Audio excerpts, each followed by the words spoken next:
Edmund Hartley turned the key in the lock of his office door and tested the handle twice, a habit born of careful years.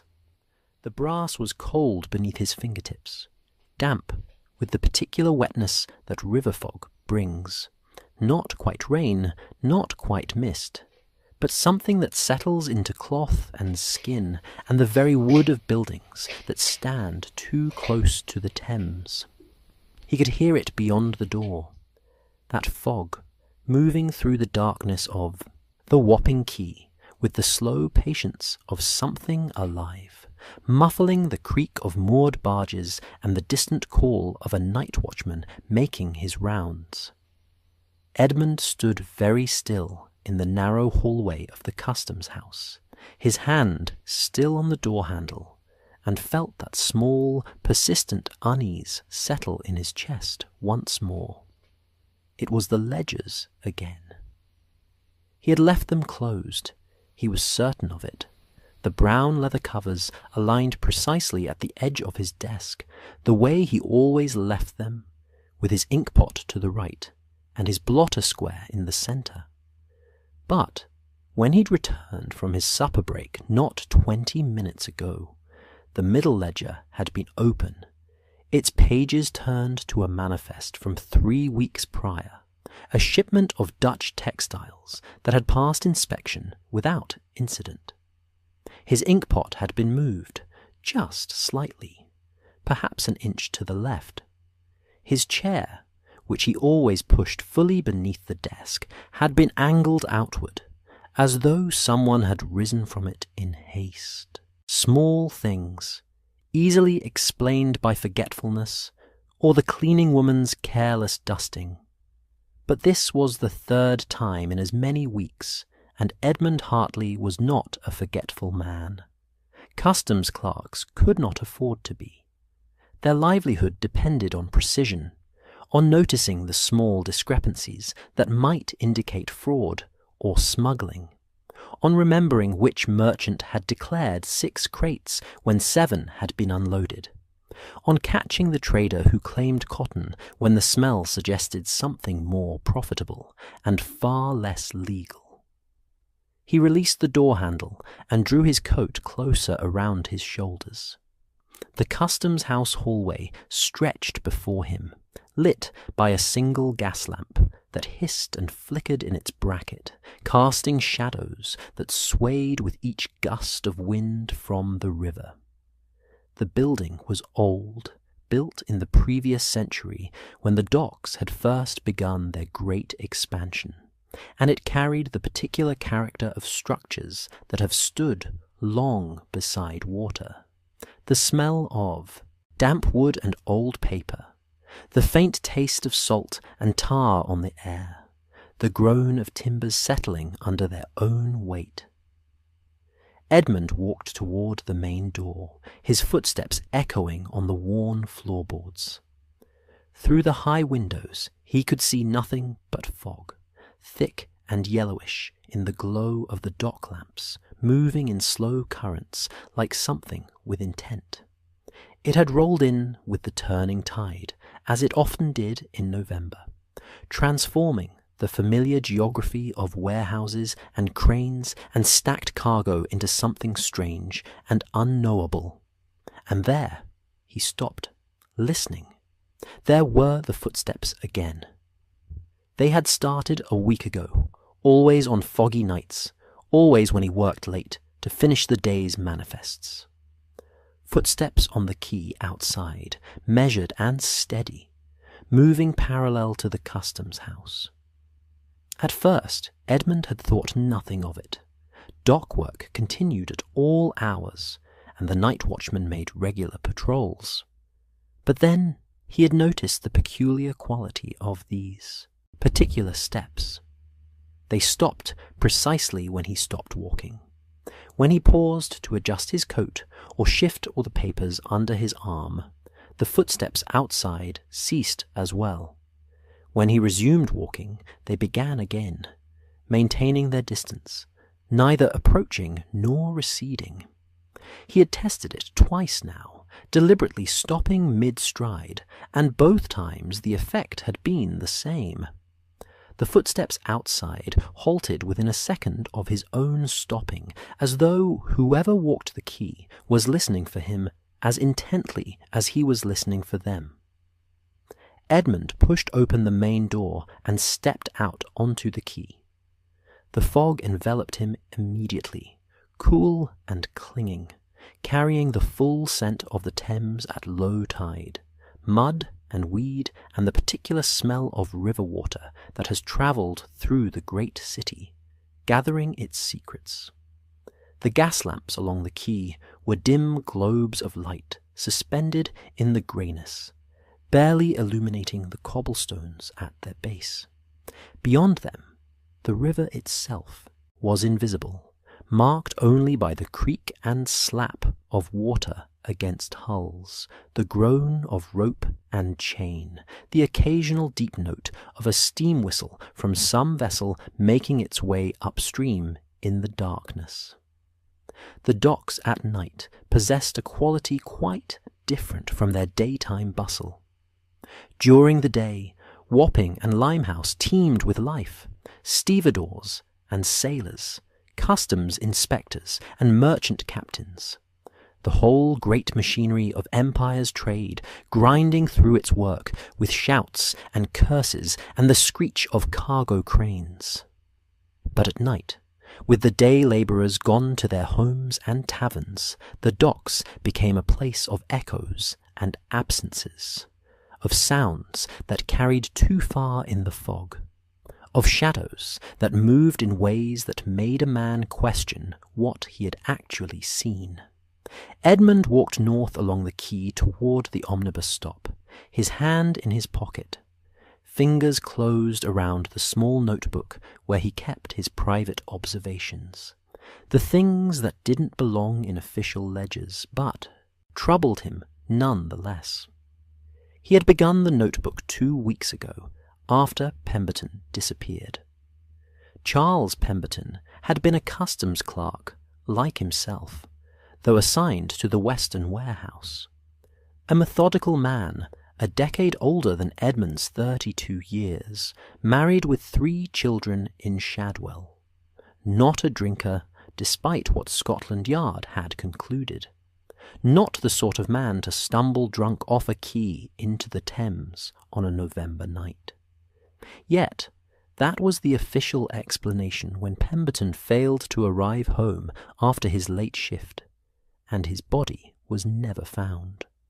Drowned, surely. An accident, certainly. The Thames was dangerous in fog, and men sometimes misjudged their step. But Edmund had seen Pemberton's office the morning after he vanished. The door had been locked from the inside, the window shuttered, a cup of tea still sitting on the desk, half drunk and cold. Pemberton's coat had been missing, but his hat remained on its peg. His ledgers had been open, not to the current day's work, but to entries from weeks prior. The other clerks spoke of it in whispers, during their dinner breaks, their voices carrying that particularly British mixture of scepticism and unease that appears when rational men are confronted with events that resist rational explanation. Old Griggs, the dock supervisor, had dismissed it all as nonsense. Pemberton had clearly left his office, locked it behind him out of habit, and then fallen into the river somewhere along the quay. The locked door meant nothing. The open ledgers meant nothing. The abandoned hat meant nothing. But 2 nights after Pemberton's disappearance, Edmund had been working late, finishing manifests by lamplight, when he had seen something through the high window of his office.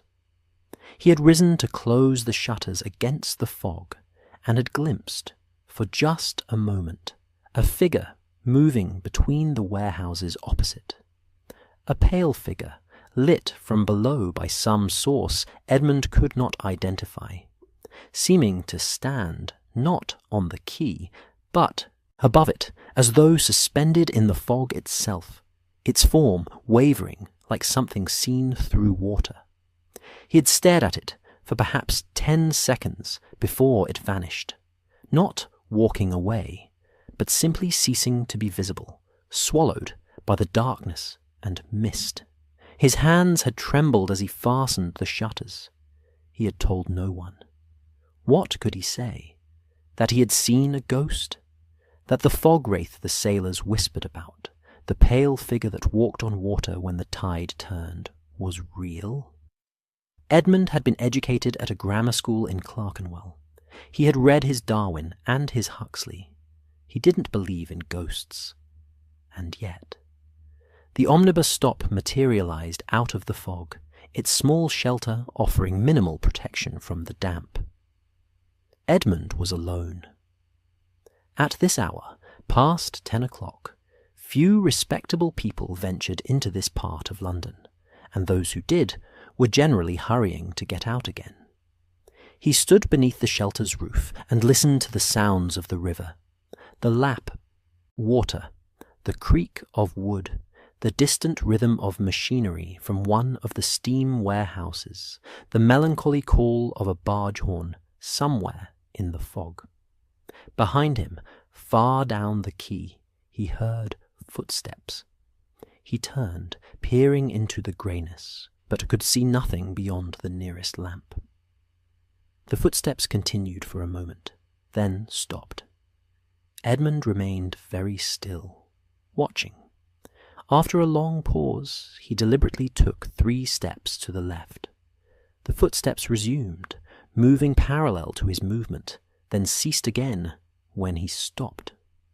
His heart was beating faster now, though he felt oddly detached from his fear, as though observing it from a distance. This was absurd. This was London, the greatest city on earth, the heart of civilization and reason. These docks processed more cargo in a month than most nations saw in a year. They were watched by police and customs agents and private guards employed by the shipping companies. There were no ghosts here. There were only men. Men with motivations, men with schemes, men who might have reasons for watching a customs clerk who kept meticulous records and noticed discrepancies in manifests. And yet, the alternative, that someone was deliberately following him, deliberately mimicking his movements, deliberately trying to frighten him, seemed somehow more disturbing than any supernatural explanation. The omnibus arrived with a clatter of hooves and a hiss of breath from its horses. The driver hunched on his seat with his collar turned up against the fog. Edmund climbed aboard, paid his penny, and found a seat near the back. As the vehicle lurched into motion, he looked back through the window at the receding quay. There, just visible in the glow of the furthest lamp, stood a pale figure. It was there for only a moment before the fog closed over it, but Edmund saw enough. The suggestion of a human form, oddly lit, standing in a place where the quay should give way to water. He closed his eyes and listened to the rattle of the omnibus wheels, to the breathing of the other passengers, to the driver's occasional call to his horses. When he opened them again and looked back, there was only fog. Edmund withdrew the notebook from his pocket and, by the dim light of the omnibus lamps, made a new entry. He dated it carefully, November 14th, 1887, and noted the time, the state of the tide, the weather conditions. Then he wrote, in his neat clerk's hand, "Seen again, quay near Warehouse 7, low tide, fog, appeared to stand on water, visible approximately 5 seconds before vanishing." Beneath this, he added, "Footsteps continue to match mine, pattern unchanged." He closed the notebook and sat back, feeling the small weight of decision settle into certainty. He could no longer dismiss this as imagination or coincidence. Something was happening at the Wapping docks, something that had perhaps claimed Pemberton, something that now seemed to have turned its attention toward him. He needed help, not from Scotland Yard, who had already dismissed Pemberton's disappearance as an unfortunate accident, and not from his supervisors, who would think him mad or drunk. But he had heard stories, as one does in London, of a consulting detective who resided in Baker Street, a man who specialized in cases that were unusual, that resisted ordinary explanation, a man named Sherlock Holmes. Edmund felt faintly foolish even considering it. What would he say? That he believed in fog wraiths? That his ledgers were being mysteriously disturbed? That footsteps followed him in the darkness? It sounded like the ravings of a superstitious child, or a mind unbalanced by too many late nights and too much solitude. And yet, Pemberton was gone. And yet the pattern continued, steady and deliberate. And yet he couldn't shake the feeling that something was watching the customs house, watching him, waiting for something he could not name. The omnibus rolled on through the fog-wrapped streets, carrying Edmund Hartley from the world of docks and ships and river trade toward the respectable districts of the West End, where men sat by warm fires and read their evening papers, and believed that mystery and danger were things that happened in distant countries, not in the heart of London itself. Tomorrow, Edmund decided. Tomorrow he would go to Baker Street. He had nothing to lose but his dignity, and he'd already lost something more important, his certainty that the world operated according to rational principles, that patterns meant nothing, that the fog was just fog, and the darkness held no secrets. Tomorrow he would seek help. Tonight he would go home to his small rooms in Shadwell, lock his door carefully, and try not to listen for footsteps in the street outside. The morning arrived cold and clear. The fog of the previous night burned away by a pale November sun that cast long shadows across the streets of London. Edmund Hartley stood at the corner of Marylebone Road and Baker Street, his breath visible in the chill air, and felt the full weight of what he was about to do settle upon his shoulders like a physical thing. He had dressed with particular care that morning. His best coat, brushed free of the river smell that tended to cling to anything kept near the docks, his collar starched, his boots polished to a subdued shine. It was partly respect for the man he was about to consult, and partly a kind of armour, the costume of respectability that might make his story sound less like the ravings of a madman, and more like the legitimate concerns of a professional man who had noticed something genuinely amiss. The journey from Shadwell to Baker Street had been a study in contrasts. Each mile travelled a step away from one London and into another.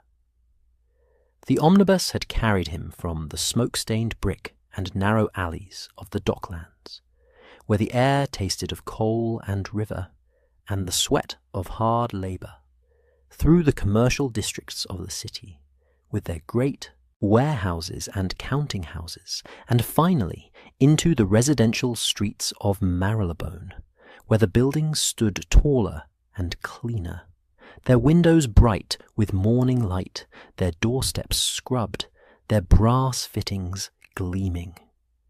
It was not that Edmund was unfamiliar with this part of London. He had been born in Clerkenwell, after all, and had walked these streets often enough as a young man. But several years of working at the docks had changed his relationship with the city's geography. The East End, with its complex economy of cargo and commerce, its dense population of sailors and stevedores, and the whole apparatus of empire's trade, had become his world. The West End, by contrast, felt oddly distant now, a place where people lived who did not wake to the sound of steam whistles or fall asleep to the creak of ships at anchor. Baker Street itself was a pleasant thoroughfare, lined with solid middle-class residences that spoke of professional success without ostentation. The homes of doctors and lawyers, of civil servants and military men on half pay, of the thousands who made up London's respectable middle ranks. Number 221 stood midway along the street, distinguished from its neighbours only by the brass plaque beside the door that read Holmes in simple lettering, and by the slightly more worn appearance of its front step, as though many visitors passed this way. Edmund stood before the door for a long moment, his hand raised to knock, feeling suddenly foolish. What was he doing here? What could this detective possibly do about disturbed ledgers and mysterious footsteps?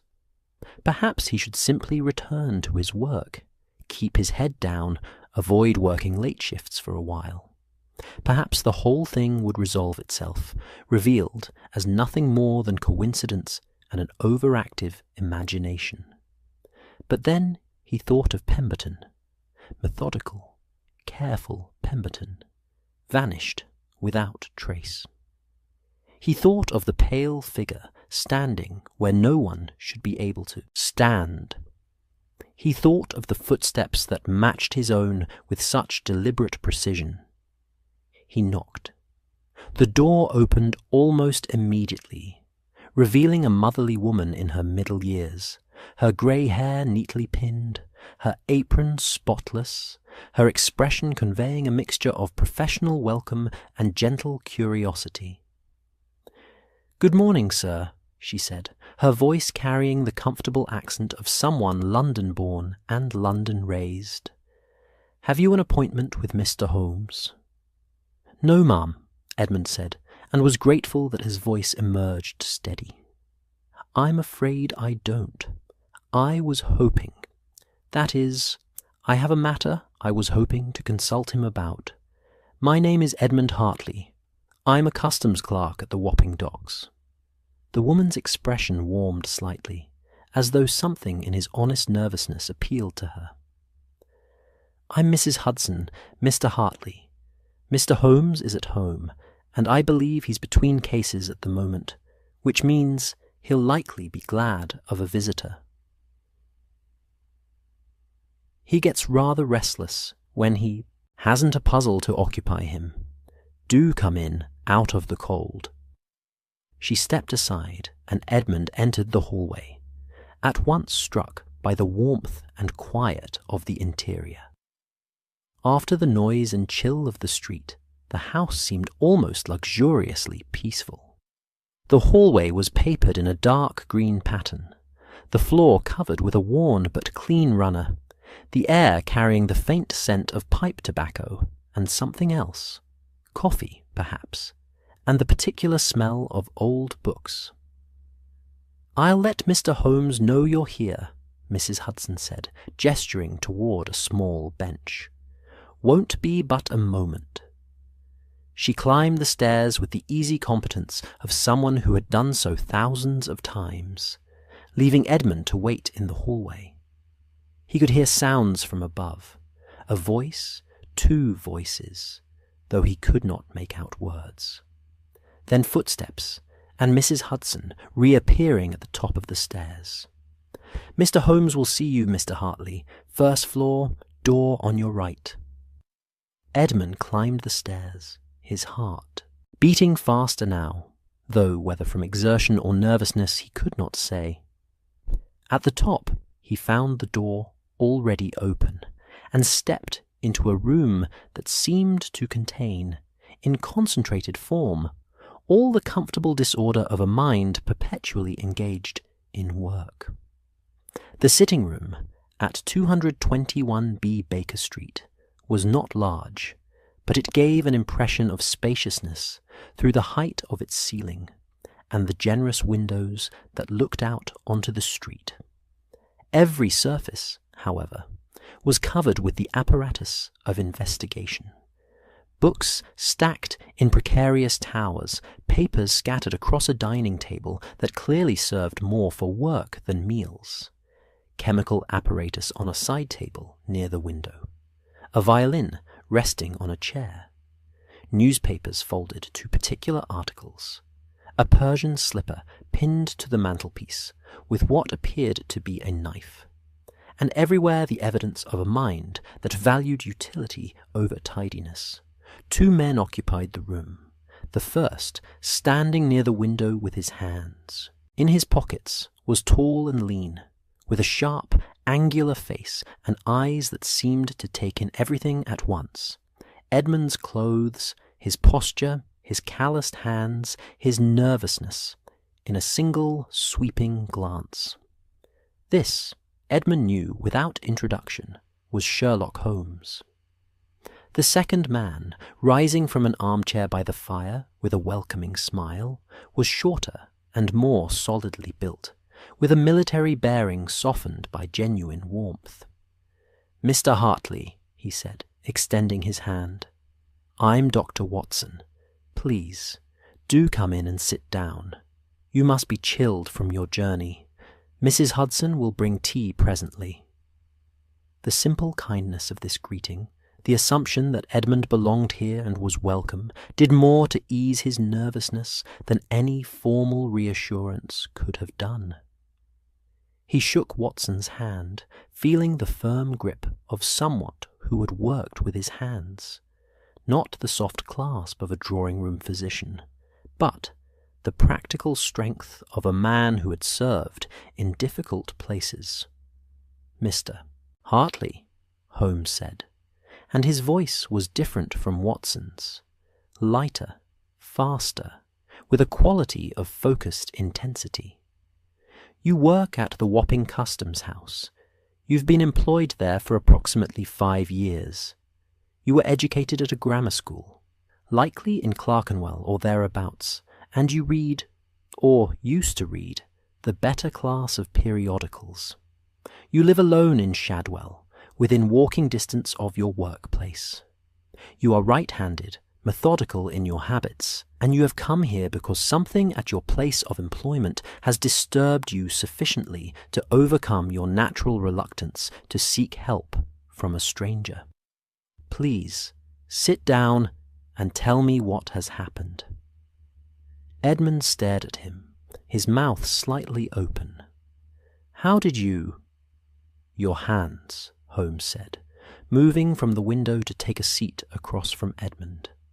"They show the particular pattern of ink stains common to clerks who work with shipping manifests, the blue-black ink used in customs documentation, and the specific placement suggests you use a Waverley nib, which is standard issue in government offices. The stains are old and deep, indicating years of such work. Your coat, though well brushed, carries the faint smell of tar and the Thames, which places you near the docks. The cut of your coat and the quality of your shirt suggest clerical wages rather than manual labour, and the Wapping Customs House is the largest employer of customs clerks in that district." He steepled his fingers, his grey eyes fixed on Edmund with an attention that was simultaneously unnerving and oddly reassuring. Here was someone who genuinely saw, who missed nothing, who might actually understand what Edmund had come to report. "Your education is evident in your vocabulary and bearing," Holmes continued. "Working class, but not common. A grammar school boy who has bettered himself through application. The slight wear on your right cuff and the calluses on your right index and middle fingers confirm you write extensively and are right-handed. As for living in Shadwell, your boots show the characteristic mud of that district's streets, and the fact that you've walked here from the omnibus stop rather than taking a cab suggests you're within your budget, but careful with money. which in turn suggests you live modestly and alone, as family obligations would show different patterns of economy. The reluctance is simply human nature.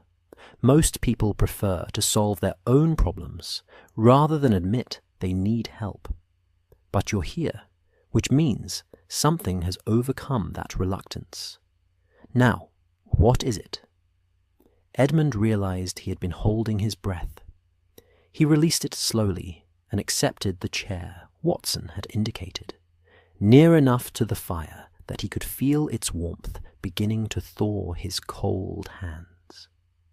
Mrs. Hudson appeared with a tea tray, and Watson busied himself with pouring. A comfortable, domestic ritual that gave Edmund a moment to collect his thoughts. "I hardly know where to begin," Edmund said, accepting a cup of tea with quiet gratitude. The porcelain was warm against his palms, and the steam carried the scent of good Darjeeling, a small luxury that seemed impossibly civilized compared to the strong, cheap tea that sustained him through his working days. "Begin with what first made you uneasy," Watson said gently, settling into his chair with his own cup. "Don't worry about whether it sounds foolish or trivial. Just tell us what you've noticed." There was something about Watson's manner, kind without being patronizing, attentive without being invasive, that made confession easier. Edmund found himself speaking more freely than he had anticipated, describing the disturbed ledgers, the moved objects in his office, the pattern of intrusions always on foggy nights. He explained about Pemberton's disappearance, about Scotland Yard's dismissal of it as an accidental drowning, about his own doubts regarding that explanation. Holmes listened without interruption, his eyes half closed, his long fingers forming a bridge before his face. Watson listened differently, leaning forward slightly, his expression sympathetic, occasionally nodding to show he was following the narrative. Two different kinds of attention, Edmund realized, but both complete. "And then," Edmund said, his voice dropping slightly, "there are the footsteps, and the figure." He described the footsteps that stopped when he stopped, that matched his movements with such precise timing. He described, more hesitantly, the pale figure he had glimpsed, twice now, seeming to stand on the water itself, lit from below by some unexplained source. When he finished, there was a long silence. Edmund found himself gripping his teacup too tightly, waiting for the polite dismissal, the suggestion that he was overwrought or imaginative. Instead, Holmes opened his eyes fully and leaned forward with an expression of keen interest. "The footsteps stop when you stop," he said. "Not after you stop, but when you stop simultaneously." "Within a second," Edmund said. "I've tested it deliberately. The effect is consistent."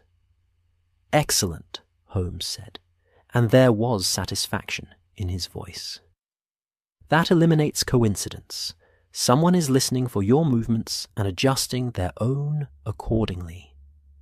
That's not supernatural, Mr. Hartley. That's surveillance. Someone is watching you, and they're doing so with considerable discipline and purpose."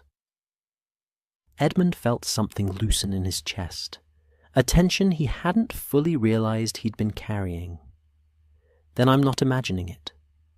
"Not in the slightest," Watson said warmly, "and I'd say you've shown considerable sense in documenting what you've observed and seeking help. Many men would have dismissed their own perceptions as fancy." Holmes rose and paced to the window, his movements quick and energetic. "The figure you saw, standing on the water. Describe its appearance more precisely. Height, clothing, any details you can recall." Edmund closed his eyes, bringing back the memory. "Pale," he said, The overall impression was of paleness, clothing perhaps, though I couldn't see clearly enough to say what kind. It seemed to waver, but that might have been the fog. The strangest thing was the light. It appeared to be lit from below, which created an odd effect, shadows falling upward, if that makes sense. It made the figure seem to float rather than stand. Lit from below, Holmes repeated, his voice sharp with interest. Not by the dock lamps, then, which are positioned above, a separate light source, presumably on or near the water itself. Watson, do you note the implication? That someone is deliberately staging this apparition, Watson said thoughtfully, using light and fog to create an effect. Precisely. Holmes turned back to Edmund, his eyes bright. Mr. Hartley, someone at your docks is running an operation that requires privacy and the absence of witnesses. They're using superstition, the fear of a fog wraith, to clear the area on certain nights. Your colleague Pemberton likely noticed something, investigated, and was removed. Now you're showing the same pattern of attention to detail, the same careful observation. They're trying to frighten you away before you become similarly problematic. Or worse, Watson added quietly. Edmund felt cold, despite the fire's warmth.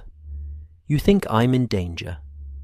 I think, Holmes said, that you've done exactly the right thing in coming here. You've been careful and observant, but you've also made yourself visible as a potential threat to someone's scheme. Watson and I will accompany you back to Wapping tonight. I should very much like to see these docks for myself, particularly at low tide and in fog. But first, he moved to the dining table and began clearing a space among the papers. I need you to tell me everything you can remember about the nights when these events occurred. Dates, times, tidal conditions, weather, which ships were in dock, what cargo was being processed, every detail, no matter how insignificant it seems.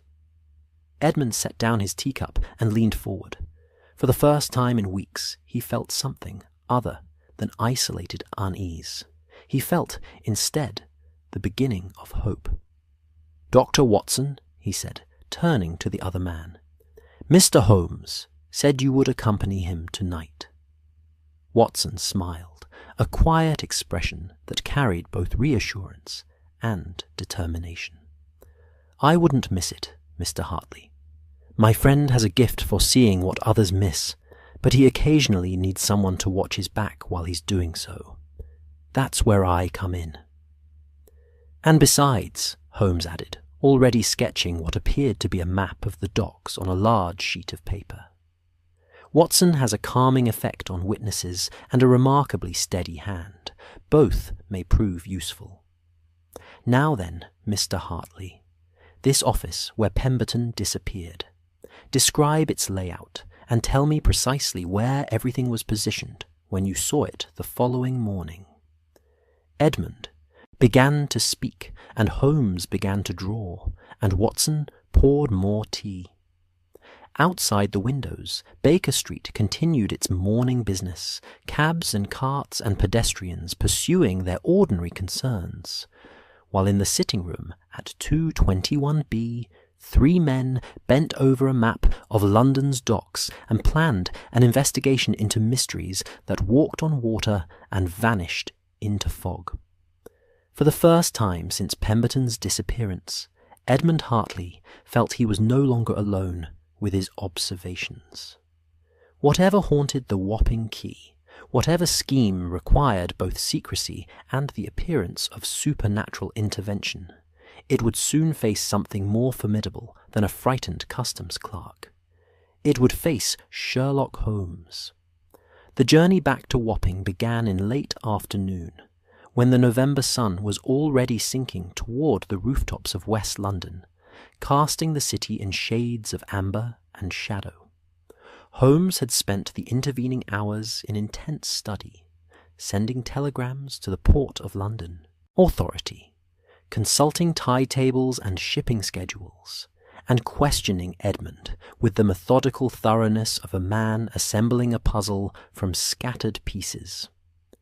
Now, as their hansom cab rattled eastward through streets that grew progressively narrower and darker, Holmes sat in an attitude of perfect stillness, his sharp eyes taking in everything, while his mind, Edmund suspected, worked through calculations invisible to ordinary observers. Watson sat beside him, wrapped in a heavy coat against the evening chill, his medical bag at his feet. A practical man prepared for practical contingencies. Edmund watched the transition of neighbourhoods with the familiarity of someone who had made this journey countless times. The respectable squares of Marylebone gave way to the commercial density of the city, where banks and counting houses stood shoulder to shoulder like sentries guarding Britain's wealth. Then came Whitechapel and Shadwell, where the buildings pressed closer together, and the streets filled with the evidence of lives lived at the margins of prosperity. Ragged children playing in alleyways, women carrying baskets from market stalls, men standing idle outside public houses, their caps pulled low against the cold. And finally, as the cab turned south toward the river, came the docks themselves. Even from a distance, the docks announced themselves through a change in the very air. The smell arrived first, that distinctive mixture of tar and rope and salt water, of coal smoke and fish, and the particular scent of cargo from distant places, tea and spices, timber and tobacco, the whole catalogue of empire compressed into warehouses that lined the Thames for miles. Then came the sounds, the shriek of steam winches, the shout of foremen, the thunder of cargo being loaded and unloaded, the deep horns of steamships and the sharper calls of wherries and barges. As the cab approached the Wapping Quay, the sun dropped below the horizon entirely, and the gas lamps began their nightly illumination, pale circles of light that seemed to struggle against the gathering darkness and the fog that was already beginning to rise from the river. "Low tide is in 40 minutes, Holmes observed, checking his pocket watch. "The fog should thicken as the water recedes. Mr. Hartley, your customs house is which building?" Edmund pointed to a sturdy brick structure standing at the edge of the main quay, its windows glowing yellow against the twilight. "There, the one with the copper roof. My office faces the river, second window from the right on the ground floor." Holmes nodded, his gaze sweeping across the geography of the docks with the intensity of a military commander surveying a battlefield. "And warehouse 7, where you saw the figure most clearly, is beyond that row of cranes, perhaps 200 yards down river." Edmund indicated a large building whose bulk was already becoming indistinct in the thickening air. "It's used for textile storage, primarily. The quay in front of it is where the lighter boats unload from the larger ships anchored in the channel." "Excellent." Holmes stepped down from the cab and paid the driver, then stood for a moment in perfect stillness, his head slightly tilted, listening. Watson joined him, and Edmund followed, conscious once again of how different the docks felt at this hour. The day shift was ending. Workers streaming away from the warehouses, their voices carrying across the water, their boots loud on the cobblestones. But already the night's different population was emerging. The watchmen beginning their rounds, the crews of ships preparing for departure on the morning tide, and other, less easily categorized figures who moved in the shadows between buildings, conducting business that preferred darkness. "The tide is turning," Holmes murmured, and Edmund realized it was true. The river's voice was changing, the slap and gurgle of water against hulls taking on a different rhythm. The creak of mooring ropes adjusting as vessels settled into new positions. The Thames at low tide revealed itself gradually, the waterline dropping to expose the ancient pilings that supported the quays, the vast mudflats that stretched into the channel, the debris of centuries accumulated in the margins between land and water. "Dr. Watson," Holmes said quietly, "if you would remain with Mr. Hartley and make your observations from his office, I should like to walk the quay alone for a time. I want to understand the geography, and I want to be seen doing so." Watson frowned slightly. "Holmes, if there's danger—" "There won't be. Not yet. Whoever is running this operation won't move against a stranger conducting what appears to be casual observation. They'll watch me, certainly, but that's precisely what I want. I need to understand their patterns of surveillance." He turned to Edmund. "Your office has a clear view of the quay?" "Yes, particularly of the area near Warehouse 7. "Perfect. Watson, take up position there with Mr. Hartley. Note anything that moves, anyone who appears to be watching. I'll return within the hour." Before either of them could protest further, Holmes had turned and walked away into the gathering darkness, his tall figure quickly becoming one more shadow among the many that populated the docks at nightfall. Watson sighed. "He does this," he said to Edmund, with a combination of affection and exasperation.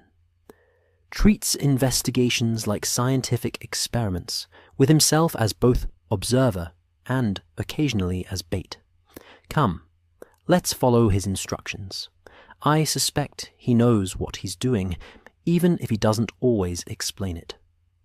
They made their way to the customs house, Edmund unlocking the main door with hands that trembled slightly, though whether from cold or nervousness he couldn't say. Inside, the building was quiet. Most of the clerks had departed for their evening meal or home, leaving only the night supervisor, old Michaels, who nodded at Edmund from his post near the stairs. "Working late again, Hartley?" Michaels said, his voice carrying the rasp of a lifelong smoker.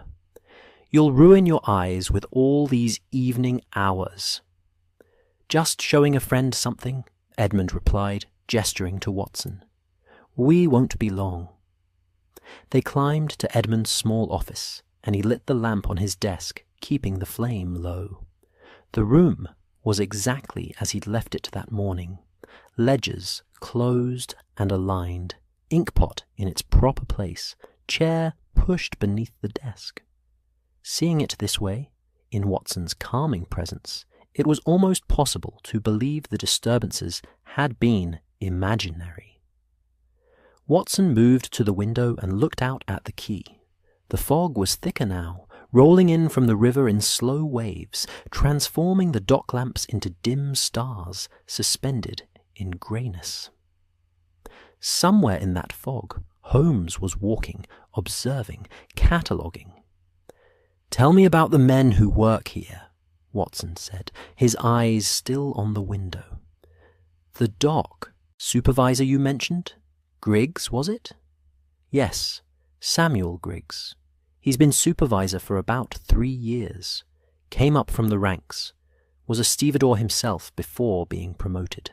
Knows the work thoroughly." "And his character?" Edmund considered. "Efficient. A bit sharp with the men sometimes, but that's common enough in this work. He runs the schedules, assigns the crews, manages the warehouse access. A position of considerable responsibility.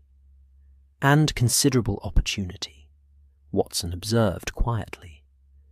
If one wanted to move cargo without proper inspection, having the supervisor's cooperation would be invaluable. The thought sent a chill through Edmund. He had worked alongside Griggs for years, never suspecting. But then, what had there been to suspect? Griggs did his work, kept the docks running efficiently, and showed no signs of unusual wealth or suspicious behaviour. They stood in silence for several minutes, watching the fog thicken and the night deepen. The sounds of the river came through the window, the eternal creak and splash, the distant call of a steam whistle, the clang of metal on metal from somewhere in the darkness. Then Watson stiffened slightly. "There," he said softly. "Do you see it?" Edmund looked where Watson indicated, and his breath caught. Between two moored lighters, perhaps 50 yards from where they stood, a pale figure had appeared. It stood motionless in what should have been open water, a luminous form that seemed to hover above the river's surface. Even knowing Holmes's theory that this was stagecraft, not supernatural, Edmund felt his skin prickle. The effect was uncanny. The figure was lit from below, casting its shadow upward into the fog, and the wavering quality of the light made it seem to breathe, to shift, to possess an animate quality that reason said was impossible. "Remarkable," Watson breathed. "I can see why it frightens people. Even knowing it must be trickery, the effect is deeply unsettling." They watched for perhaps 3 minutes. The figure remained absolutely still, and then, as suddenly as it had appeared, it was gone, swallowed by fog and darkness. "Did you see how it vanished?" Watson asked. "Not walking, not moving laterally, but simply ceasing to be visible, as though a light were shuttered." "That's exactly what happened, I believe," came Holmes's voice from the doorway, making them both start. He entered the office, his coat damp with fog, his eyes bright with satisfaction. "The ghost stands on a barge lashed low between the pilings, below the usual waterline, so at high tide it's submerged and invisible. At low tide it rises just enough that a man can stand on its deck and appear to be standing on water. The light source is a shuttered lantern positioned below him, angled to cast its beam upward through the fog. When the performance is complete, the lantern is closed, hence the sudden disappearance." He moved to the window and looked out at the place where the figure had stood. "I found the barge itself, an old lighter, painted dark to blend with the water, held in place by chains fastened to 2 pilings. Quite ingenious, really. Only visible from certain angles, and only at low tide. The rest of the time, it's simply part of the river's furniture, unnoticed among the dozens of vessels moored along this stretch." "But why?" Edmund asked. "What's the purpose of staging such an elaborate deception?" Holmes turned from the window, his expression grave. "To clear witnesses, Mr. Hartley. On nights when cargo needs to be moved without observation, cargo that has not been properly inspected or manifested, the ghost appears. Superstitious dock workers flee. Even the police and night watchmen avoid the area, having heard the rumours. And in that brief window of privacy, a smuggling operation can proceed without interference." "And Pemberton?" Watson asked quietly. "Noticed something, I suspect. Perhaps spotted the barge during daylight, or observed the pattern of which ships moved cargo on which nights. He investigated, asked questions, and became a liability." Holmes's voice was gentle but serious. "They removed him.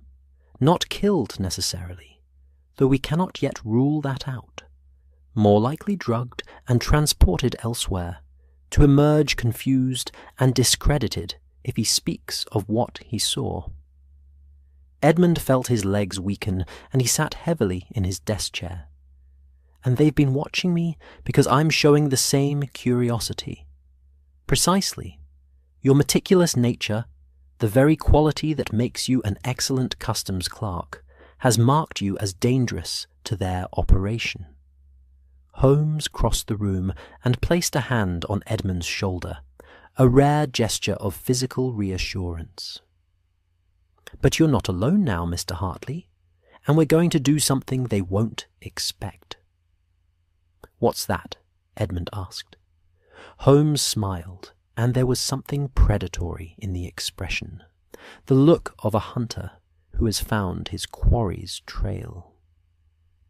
We're going to find out where they're taking their victims, what they're smuggling, and who's organizing this entire scheme.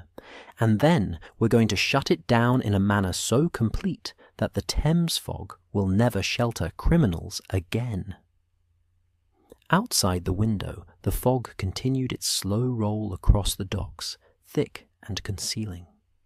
But somewhere within it, Edmund knew, there were men who thought themselves invisible, protected by superstition and darkness and careful planning. They had not yet encountered Sherlock Holmes. The investigation began in earnest the following morning, though to the casual observer, nothing particularly dramatic was occurring. Holmes had returned to Baker Street in the small hours, his mind already working through the architecture of the scheme they had glimpsed. Edmund, for his part, had reported to work at his usual time, carrying with him Holmes's instructions to continue his normal routine while observing everything with fresh attention. Act as though nothing has changed, Holmes had told him before they parted. Go about your duties, but note which ships move cargo on foggy nights, which manifests seem irregular, who asks questions about your work. You are my eyes inside the customs house, Mr. Hartley. I need you to be both invisible and observant. Now, 2 days later, the pieces were beginning to assemble themselves into a coherent picture, though the full design remained tantalizingly obscure. Holmes had spent those days in a flurry of activity that would have exhausted a lesser man, interviewing dock workers in riverside taverns, consulting shipping records at the Port Authority, tracing ownership of vessels through layers of shell companies and false names, and walking the Thames foreshore at low tide, examining the geography of mud and piling and hidden current with the attention of a man reading a manuscript in a forgotten language. Watson had accompanied him on many of these excursions, and it was Watson who now sat in the comfortable chair at 221B, relating their findings to Edmund, who had been summoned to Baker Street for an evening conference.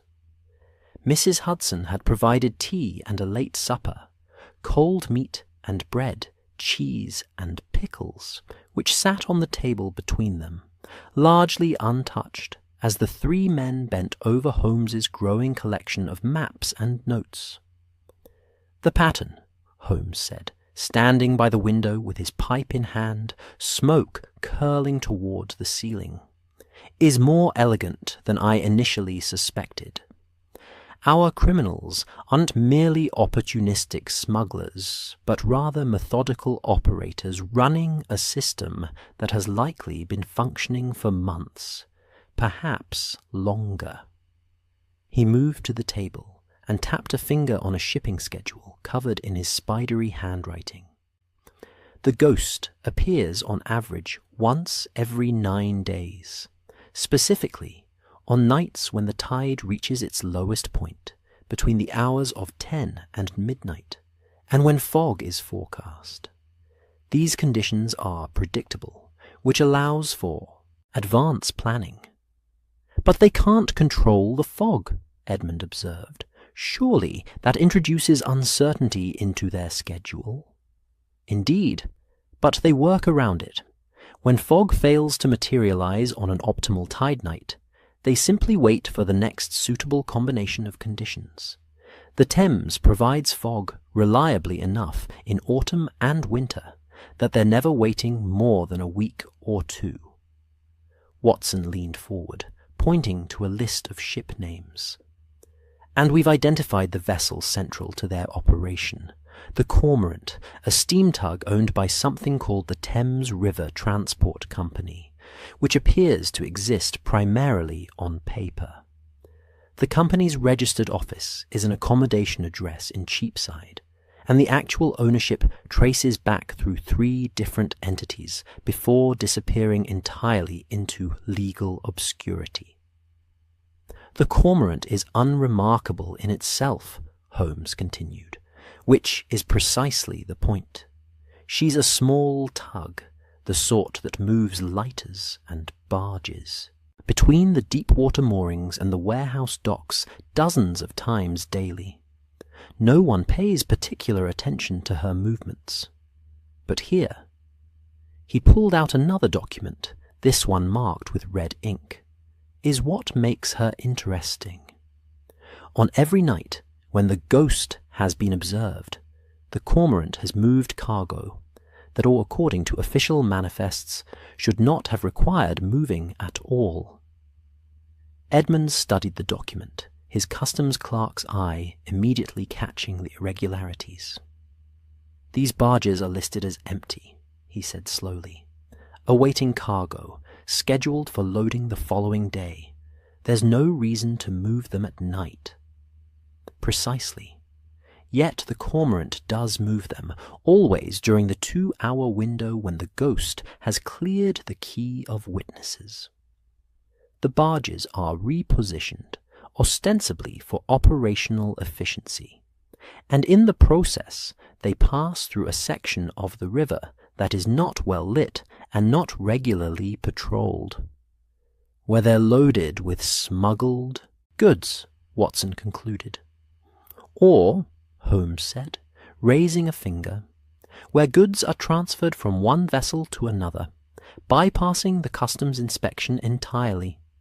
A ship arrives from the continent, anchors in the legal mooring area, and undergoes the standard inspection. But certain items from its cargo are not declared. Those items are transferred at night, in darkness and fog, into barges ostensibly empty, which are then moved by the Cormorant to warehouses where they're unloaded without paperwork, without tax, without any official record of their existence. The elegance of it struck Edmund with the force of revelation. And because the barges appear empty on paper, no one thinks to inspect them during the transfer. The customs focus is on the cargo coming off the ships at the official docks, not on empty vessels being repositioned. Exactly so. It's a system that exploits the very thoroughness of customs procedures. Everyone is watching the declared cargo so carefully that one notices the undeclared cargo moving through the shadows. Holmes began pacing, his energy barely contained. But the system requires several elements to function: access to shipping schedules, knowledge of customs routines, the ability to falsify manifests, and physical control over the movement of vessels. That suggests someone in a position of significant authority within the dock operations. Griggs, Edmund said quietly. It has to be Griggs. As dock supervisor, he controls the work schedules, assigns inspection priorities, manages warehouse access. He'd know exactly when and how to move cargo without attracting attention. Holmes nodded. Samuel Griggs is indeed central to our investigation. I've made inquiries about him, discreetly, of course. He's worked at the docks for 15 years, promoted to supervisor 3 years ago. His official salary is modest, yet he recently purchased a house in Bow, significantly beyond what such earnings should afford. He explains this as an Inheritance from an uncle. And perhaps it is. Or perhaps it's the proceeds of a very profitable criminal enterprise. Watson reached for his teacup, found it cold, and set it down again with a slight grimace. But Holmes, if Griggs is the organizer, who's the man playing the ghost? Surely he's not standing out there on a barge in the fog himself. No, that role belongs to another, someone expendable enough to take the physical risk, loyal enough to maintain silence, and desperate enough to participate in such an enterprise. I've been making inquiries among the dock workers, and several names have emerged of men who've suddenly acquired money recently, who've been seen in Griggs's company, who have a history of, shall we say, flexible morality. Holmes pulled out a small notebook and flipped through its pages. The most likely candidate is a man named Albert Trask, former actor, performed in the Pennygaff theatres in Whitechapel until 5 years ago, when the drink got the better of him. Since then, he's picked up work where he can. Occasional labour at the docks, scene shifting at the music halls, any employment that tolerates unreliability. But recently, he's been seen looking considerably better. New clothes, meals at taverns he previously couldn't afford, paying off debts that had followed him for years. An actor, Watson said thoughtfully. That would explain the theatrical quality of the ghost performance. He'd know how to use light and positioning to create an effect. Indeed, and an actor fallen on hard times would be vulnerable to recruitment by someone offering steady money for relatively simple work. Stand on a barge, hold a lantern, appear ghostly for a few minutes while real business is conducted elsewhere. Trask likely has no idea of the full scope of the operation. He's just a prop in someone else's production. Edmund felt a mixture of fascination and growing unease as the conspiracy revealed itself. But the missing men, Pemberton and the others, where do they fit? If this is simply smuggling, why remove witnesses so dramatically? Holmes's expression grew sombre. That, Mr. Hartley, is the question that troubles me most. Smuggling is an economic crime, serious, certainly, but typically non-violent. Smugglers want to avoid attention, not create it by making people vanish, which suggests either that the cargo involved is sufficiently valuable to justify such extreme measures, or there's something else happening, Watson finished quietly, something beyond mere smuggling. The room fell silent for a moment, each man contemplating the darker possibilities.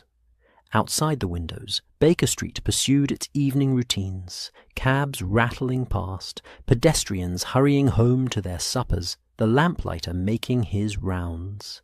London's ordinary life proceeding in comfortable ignorance of the schemes being plotted in its shadows. "I need to know what happened to Pemberton," Edmund said finally. "He has a wife, children. They deserve to know the truth, whatever it is." Holmes turned from the window, his face illuminated by the lamplight, and Edmund saw something in his expression that was almost gentle, a recognition of the human cost behind the intellectual puzzle. "We will find out, Mr. Hartley. I promise you that. But we must be patient and methodical. If we move too quickly, we risk alerting Griggs and his associates, and they will simply disappear, taking their secrets with them." "What's our next step, then?" Watson asked. "Two parallel investigations," Holmes replied. "First, I need to determine exactly what cargo is being smuggled, and where it's going after it bypasses customs. That will require surveillance of the warehouses Griggs controls, and possibly following one of the Cormorant's nighttime transfers. Second, and more urgently, I need to understand the locked room mystery of Pemberton's disappearance. He vanished from a sealed customs office with no visible means of exit. Understanding that mechanism will likely lead us to where he was taken, and possibly to where he is now, if he still lives. Edmund's hands tightened on his teacup. You think he might be alive? I think it's possible. If the goal was simply to kill him, why the theatrical disappearance? Why lock the room from inside? Why create a mystery that would draw investigation? No, there's a purpose to the method, and that purpose likely involves Pemberton being somewhere he can neither escape from nor communicate from, but where he's being kept alive. As insurance, Watson said suddenly. If he's alive, he can potentially be returned if suspicion grows too intense, drugged, confused, unable to recall clear details, but alive. It makes the entire affair seem less sinister. An accident, a mental breakdown, anything but murder and smuggling. Precisely, Watson. Murder draws the determined attention of Scotland Yard. Disappearance, followed by confused reappearance, suggests tragedy, rather than crime. It's the safer approach for criminals who want to continue their operation indefinitely. Holmes crossed to his desk and pulled out a large-scale map of the Wapping docks, spreading it across the table and anchoring its corners with books.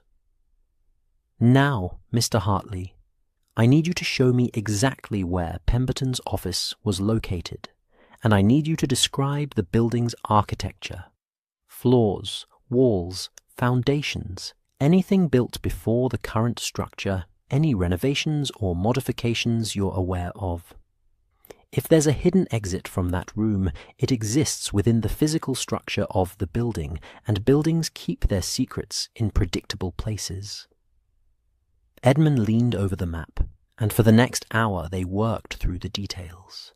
The customs house's history, its construction in 1802, its various expansions and renovations, the old dock infrastructure it had been built atop, the warren of tunnels and culverts and drainage systems that underlay all of London's riverside buildings. Holmes questioned him with relentless thoroughness, sketching diagrams, making calculations, occasionally leaping up to consult one of the many reference books that lined his shelves. Watson watched, smoking his pipe, occasionally interjecting a question or observation, but largely letting Holmes conduct his intellectual excavation of the problem. Edmund found himself swept up in the process, his customs clerk's memory for detail proving valuable, as he recalled architectural features he'd never consciously noticed. The slight incline of the customs house floor, the dampness of certain walls, the way sounds echoed differently in different rooms. As midnight approached, Holmes finally straightened, rolling his shoulders to release tension. I believe I know how it was done, he said quietly. And if I'm right, tomorrow we'll find both the method and quite possibly your missing colleague. But it will require a visit to the customs house at an hour when we can work undisturbed, and it will require your assistance, Mr. Hartley. Are you willing? Edmund thought of Pemberton, methodical, careful Pemberton, with his wife and children waiting for news that never came. He thought of the locked office, the abandoned hat, the mystery that Scotland Yard had dismissed as mere misadventure. Yes, he said simply. Tell me what you need me to do. Holmes smiled, and it was the smile of a man who had found the thread that, when pulled, would unravel the entire mystery. Bring your keys to the customs house, he said, and bring a lantern. Tomorrow night we're going to look beneath the floor. The customs house stood silent in the pre-dawn darkness, its windows blank and lightless, its familiar bulk transformed by the hour into something vaguely ominous. Edmund unlocked the main door with hands that trembled only slightly, a combination of cold and anticipation, and stepped aside to let Holmes and Watson enter. The hallway smelled of old paper and lamp, oil, and their footsteps echoed too loudly in the emptiness. "Michaels, the night supervisor, leaves at 4, Edmund whispered, though there was no one to overhear. "We have perhaps 2 hours before the morning staff begins arriving." Holmes nodded, already moving down the corridor with the focused purpose of a man who knew exactly what he was looking for. Watson followed, carrying his medical bag in one hand and a shuttered lantern in the other. Edmund brought up the rear, his own lantern casting wavering shadows on the walls. Pemberton's office was on the ground floor, 3rd door on the left. Edmund had avoided it since his colleague's disappearance. Someone else had been assigned to manage that section of manifests, but now he turned the key in the lock and pushed open the door. The room exhaled stale air, the particular smell of a space that has been closed and unused. Dust motes danced in the lantern light. The office was small, perhaps 12 feet by 10, with a single window, facing the quay, now shuttered against the darkness outside. A desk stood against one wall, its surface still holding Pemberton's possessions. A blotter, an inkstand, a row of ledgers, a cup that still bore the brown stain of tea long since evaporated. His hat hung on its peg by the door, a brown bowler that would never be collected, a small monument to an ordinary life interrupted. Holmes set his lantern on the desk and immediately dropped to his knees, examining the floorboards with an intensity that bordered on reverence. Watson positioned himself by the door, keeping watch, while Edmund stood uncertainly in the middle of the room, feeling like an intruder in a space that had become, through tragedy, almost sacred. "The floor is oak," Holmes murmured, running his long fingers across the boards. "Original to the building's construction, I'd say. 1802, you mentioned, Mr. Hartley. Yes, the craftsmanship is consistent with that period. But here," his fingers found a seam between 2 boards. "There's been more recent work. Do you see? This section has been cut and refitted. The nails are newer, the wood slightly different in colour where it's been handled." He pulled a small tool from his pocket, a thin piece of metal that Edmund recognized as a lockpick, and used it to probe the gap between the boards. "And there's no dust in this seam, despite the room being unused for weeks. That suggests movement, regular opening and closing. Watson, bring your lantern closer." Watson complied, kneeling beside Holmes and angling the light downward. In its glow, Edmund could now see what Holmes had detected, a rectangular section of floorboards, perhaps 3 feet by 4 feet, that didn't quite match the surrounding wood. The difference was subtle, visible only to someone looking for it, but once seen, it was unmistakable. "A trap door," Watson said quietly, "hidden beneath. What was here?" "Mr. Hartley, do you recall the room's arrangement when you saw it? After Pemberton disappeared?" Edmund closed his eyes, bringing back the memory. "There was a rug," he said slowly, "a small Turkish rug, under his desk chair, and his chair was pushed back at an angle, as though he'd risen quickly. The rug would have concealed the seams," Holmes said, satisfaction in his voice. "And the chair's position suggests he was standing when he was taken, likely examining the opened trapdoor himself, curious about what lay beneath. Show me where the chair was positioned." Edmund indicated the spot, and Holmes nodded. He would have been standing directly over the opening when someone emerged from below, or when he was pulled down into it. Either way, surprise would have prevented any significant struggle. He glanced up at the door. "You said the door was locked from inside when you found it." "Yes, the key was in the lock, turned." Simple enough to accomplish. The attacker, or attackers, subdue Pemberton, probably with laudanum-soaked cloth held over his nose and mouth until he loses consciousness.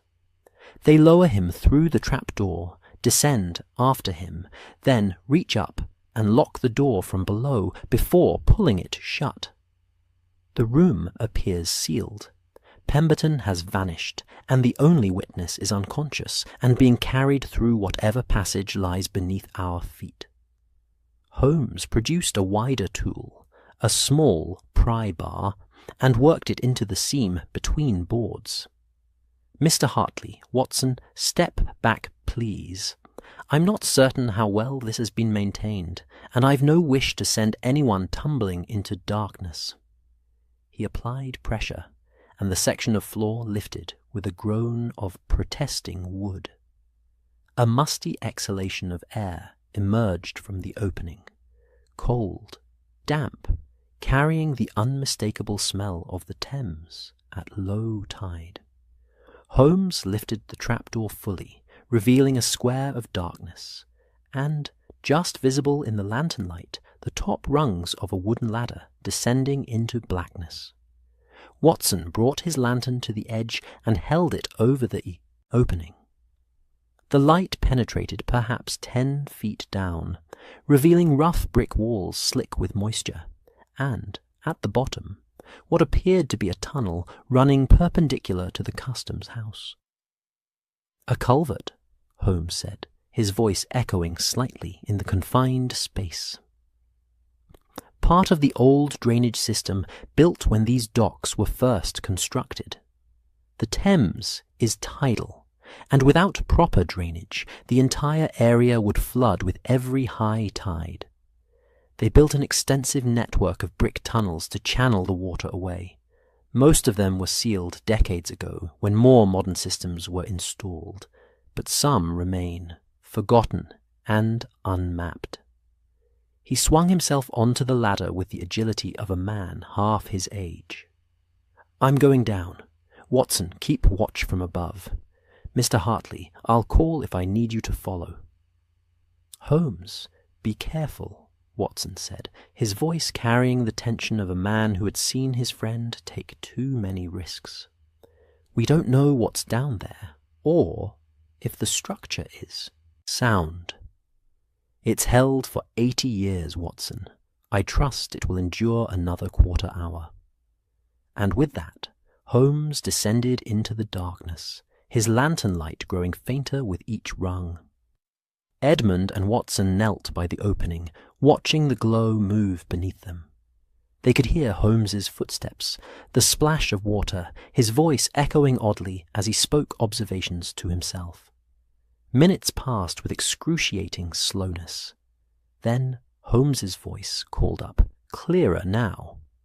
"Watson, Mr. Hartley, come down both of you, and bring both lanterns. You'll want to see this." The ladder was slippery with condensation, and Edmund descended carefully, acutely aware of the drop beneath him. The air grew colder as he climbed down, and damper, until his feet found solid ground, or rather found brick paving covered with a thin film of water and mud. The tunnel stretched in both directions, its arched ceiling perhaps 7 feet high, its walls running with moisture. The smell was overwhelming. River, water, and decay, the accumulated sediment of decades. Holmes stood perhaps 20 feet along the tunnel, his lantern illuminating something on the ground. As Edmund and Watson joined him, they saw what he had found. Footprints in the mud, multiple sets, some leading deeper into the tunnel, some returning. And beside the footprints, drag marks, the unmistakable trail of something heavy being pulled through the passage. "They brought him this way," Holmes said quietly, gesturing along the tunnel. "Unconscious, dragged through the water and mud. The tunnel runs eastward, parallel to the quay for approximately 200 yards before turning south toward the river. At low tide it would be navigable, unpleasant certainly, but passable. At high tide—" He gestured at marks on the wall, showing where water had risen nearly to the ceiling. "At high tide, it becomes completely submerged. They would have had to time this carefully, moving Pemberton during the falling tide to ensure they didn't drown him or themselves in the process." Watson knelt to examine the drag marks more closely, his medical training evident in the careful attention he gave to the evidence. "The marks are consistent with a man being pulled by his arms or shoulders. And here—" He indicated a disturbance in the mud. "He may have begun to wake and struggle slightly, but there's no sign of sustained resistance, which suggests he remained largely unconscious throughout the transit." "Where does the tunnel lead?" Edmund asked, his voice sounding small in the enclosed space. "To the river, ultimately," Holmes replied, beginning to walk along the passage, following the trail. These culverts were designed to drain into the Thames, but along the way they intersect with other passages, connect to building foundations, branch into systems that served warehouses and factories. A person who knew this network could move beneath the docks completely unseen, emerging at any number of locations. They followed the tunnel eastward, their lanterns creating a small island of light in the surrounding darkness. The passage curved and narrowed, then widened again. Side tunnels branched off at intervals, disappearing into impenetrable blackness. The sound of water was constant, dripping from the ceiling, trickling along the floor, the distant rush of the Thames itself somewhere ahead. After perhaps 15 minutes of careful walking, Holmes stopped abruptly. "Here," he said, pointing to a section of wall where the brickwork looked newer, less weathered. "This has been opened recently, a sealed passage that's been unsealed. And look," he indicated the ground, "the drag marks turn here, into this side tunnel." The side passage was narrower, barely wide enough for 2 men to walk abreast, and its ceiling was lower, forcing them to duck slightly. But after only 30 feet, it opened into a small chamber, an old storage room, perhaps, or a junction point for multiple drainage lines. And in that chamber, illuminated by their combined lanterns, they found evidence of recent occupation. A pile of empty burlap sacks in one corner, a tin cup still half filled with water, a length of rope coiled against the wall, and most significantly, a wool blanket, discarded but not old, bearing faint stains that Watson examined with professional concern. "Laudanum," Watson said, sniffing the fabric carefully. "And recent. Within the past month, certainly. Holmes, someone was kept here." "Kept, then moved," Holmes agreed, examining the rope. "This shows wear from binding.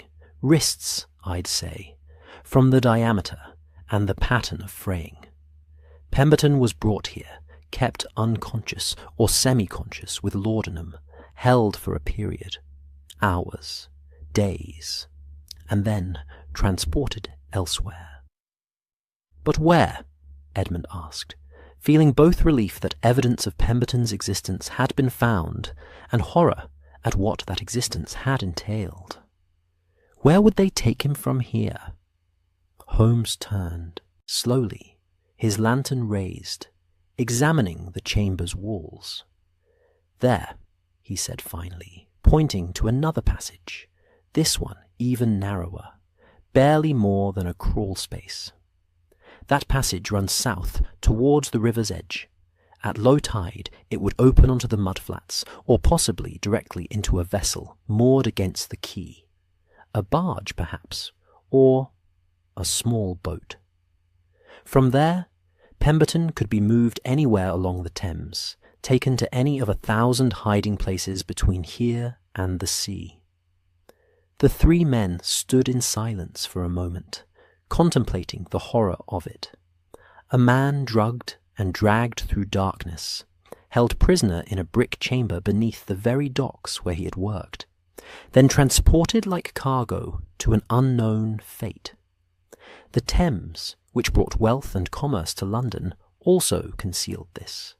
A network of hidden spaces where crimes could be committed beyond the reach of law or light.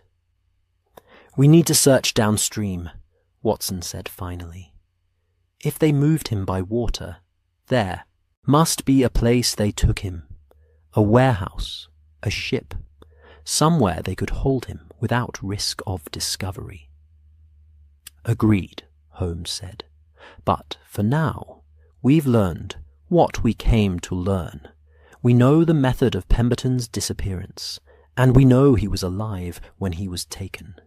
That gives us both a direction for our search, and, more importantly, leverage." "Leverage?" Edmund asked. Holmes's expression was grim, but determined. "We're going to set a trap, Mr. Hartley. We're going to make Griggs and his associates believe that another witness has become problematic, that another customs clerk has discovered something dangerous. And when they come to make that clerk disappear through this same hidden route, we're going to be waiting in the darkness. We're going to catch them in the act, and we're going to make them tell us where they've taken your colleague." He started back toward the ladder, moving with renewed energy. "Come, we have much to prepare, and the morning staff will be arriving soon. We must seal this trapdoor again and leave no sign of our visit. But tonight we return, and we end this." The fog came in thick that evening, rolling off the Thames with the falling tide, transforming the Wapping docks into a landscape of muffled sounds and uncertain shapes. It was exactly the conditions Holmes had anticipated, indeed, had counted upon when he had sent his carefully crafted message earlier that day. The message had been simple, delivered through official channels that Griggs would certainly monitor. A memo from the Port Authority, requesting that Customs Clerk Edmund Hartley compile a comprehensive review of all nighttime barge movements over the past 3 months, with particular attention to vessels moved during low tide and fog conditions. The review was to be completed within the week, working late hours, if necessary, to meet the deadline. It was precisely the sort of inquiry that would alarm anyone running a smuggling operation through nighttime transfers.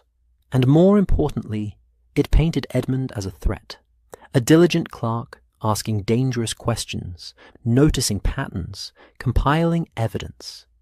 Exactly the sort of witness who needed to be quietly removed.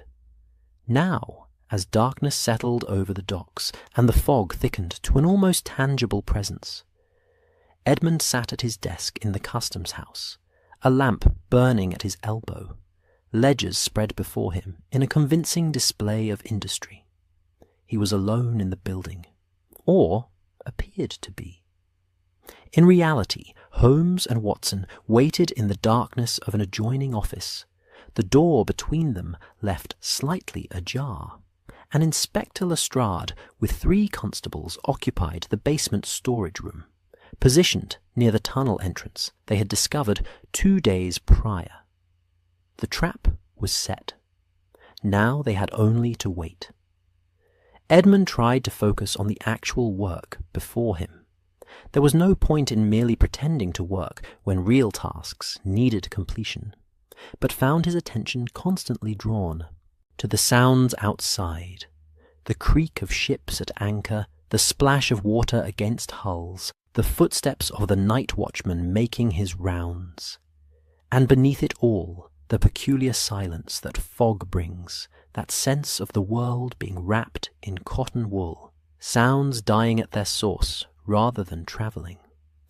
Through the window he could see almost nothing, just the nearest dock lamp, a faint yellow glow suspended in greyness, and beyond it layers of obscurity that could hide anything, or anyone. The clock on the wall ticked toward 10. The tide would reach its lowest point within the hour. If the pattern held, if Griggs intended to move tonight, it would be soon. Edmund's hand trembled slightly as he turned a page in the ledger, and he forced himself to breathe slowly, steadily. Holmes had assured him he was in no real danger. "We'll be watching every moment, Mr. Hartley, and at the first sign of threat we'll intervene." But knowing protection was near and feeling safe were different things entirely. He was bait, however willing, and bait was meant to be vulnerable, to draw predators into the open. A sound from the corridor made him stiffen. Footsteps, slow and measured, approaching along the hallway.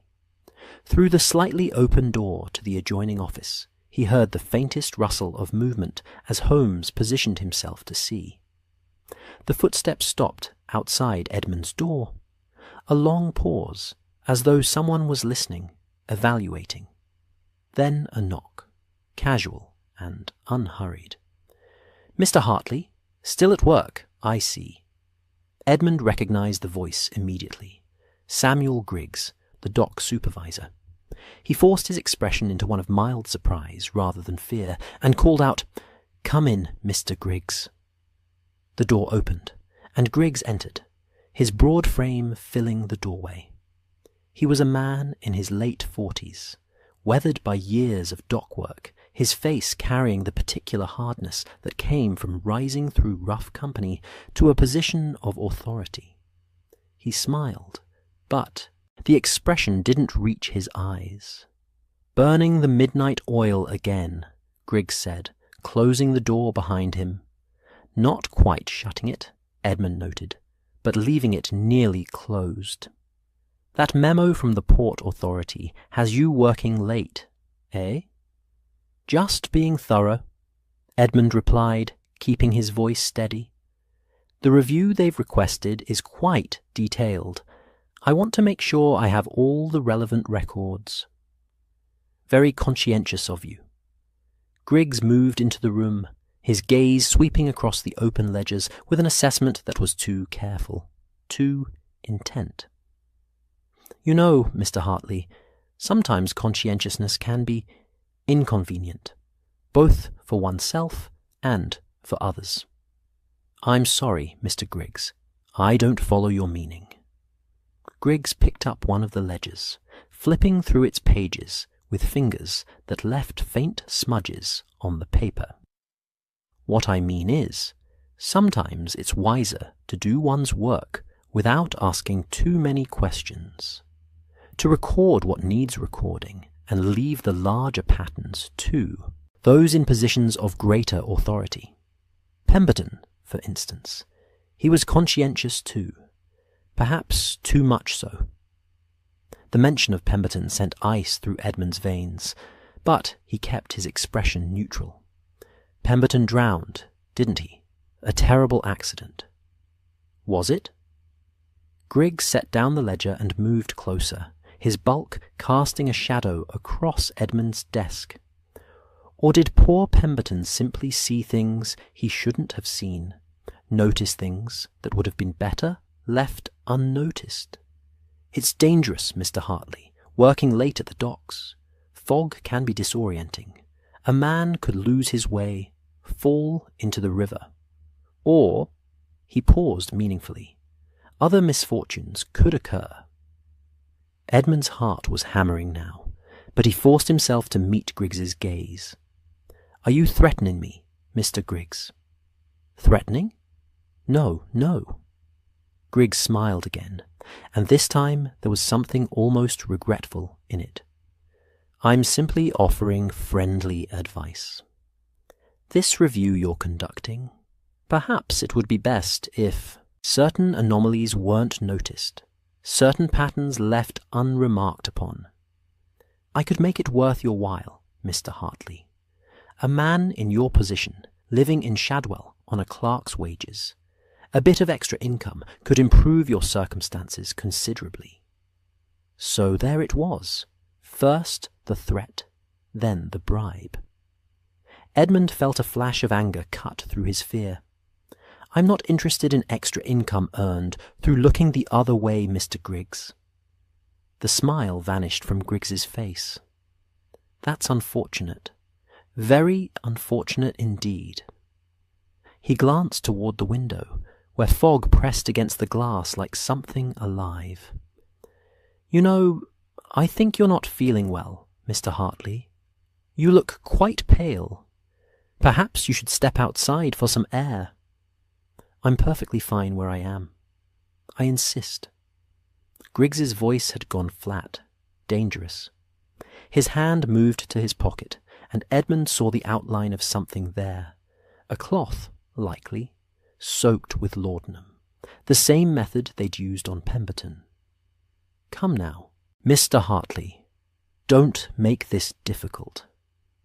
"I think," came Holmes's voice from the doorway, sharp and clear, "that Mr. Hartley will remain exactly where he is." Griggs spun, his hand still in his pocket, and found himself facing not only Holmes and Watson, who had emerged from the adjoining office, but also Inspector Lestrade and his constables, who had come up silently from the basement. The dock supervisor's face went through a rapid series of expressions: shock, calculation, rage, before settling into a kind of dull resignation. "Sherlock Holmes," he said flatly, "I should have known. When that memo came through, so perfectly timed, so perfectly designed to flush out anyone paying attention, I should have known it was a trap." "Yet you came anyway," Holmes observed, moving into the room with Watson close behind. "Which speaks either to desperation or to arrogance. I suspect both. Inspector, if you would." Lestrade stepped forward, and one of his constables produced handcuffs. "Samuel Griggs, I'm arresting you on suspicion of smuggling, kidnapping, and conspiracy to commit fraud against Her Majesty's customs. You'll come with us quietly, I trust." Griggs made no move to resist as the cuffs were applied, but his eyes remained on Holmes. "You think you've won? You've caught nothing. One dock supervisor easily replaced. The operation will continue. The Cormorant will sail tomorrow night as planned. The Ghost will appear on schedule, and you'll have accomplished precisely nothing." "Will it?" Holmes asked mildly. "Will the Cormorant sail? Let me tell you what I know, Mr. Griggs, and then you may reconsider your position. I know about the hidden barge between the pilings. I know about Albert Trask and his theatrical performance as the Fog Wraith. I know about the tunnel system beneath these docks and the chamber where you held Pemberton. I know the Cormorant transfers cargo to barges falsely manifested as empty, and I know those barges deliver their contents to Warehouse 12, which you control through a shell company. I know your buyers, your suppliers, and the routes your goods take after they leave London. Shall I continue?" The colour had drained from Griggs's face. "You can't know all that. You've only been investigating for 4 days, Holmes finished. "Yes, quite sufficient time when one knows how to look and whom to ask. Your operation was ingenious, Mr. Griggs, I'll grant you that. Using superstition to clear witnesses, exploiting the complexity of dock operations to move illegal cargo, maintaining enough legitimate business to avoid suspicion, all quite clever. But you made 2 critical errors. First, you underestimated the intelligence of men like Mr. Hartley and his colleague Pemberton. And second, you drew attention to yourselves through the very theatricality meant to divert attention. A ghost that appears on schedule, always at low tide, always when certain ships are moving cargo. That's not supernatural, mister. Griggs, that's a pattern, and patterns can be decoded. Where is Pemberton? Edmund demanded, rising from his desk. The fear had burned away, leaving only anger and determination. What have you done with him? Griggs's jaw tightened, but before he could respond, the door burst open and another constable entered, breathing hard. Inspector, we've secured the barge and arrested Trask. He's confessing everything, says he'll cooperate fully if we treat him leniently. And there's more. We found a steamship moored downriver, the Mersey Star. She's got 2 men locked in the cargo hold, both drugged but alive. One of them matches the description of Charles Pemberton. The room seemed to exhale collectively. Edmund felt his knees weaken and sank back into his chair. He's alive? Pemberton is alive? Barely coherent, sir, but yes, alive. The ship's doctor is seeing to them now. Watson immediately grabbed his medical bag. Take me to them, Constable. They'll need proper care if they've been kept drugged for any length of time. As Watson hurried out with the constable, Holmes turned back to Griggs with an expression of cold satisfaction.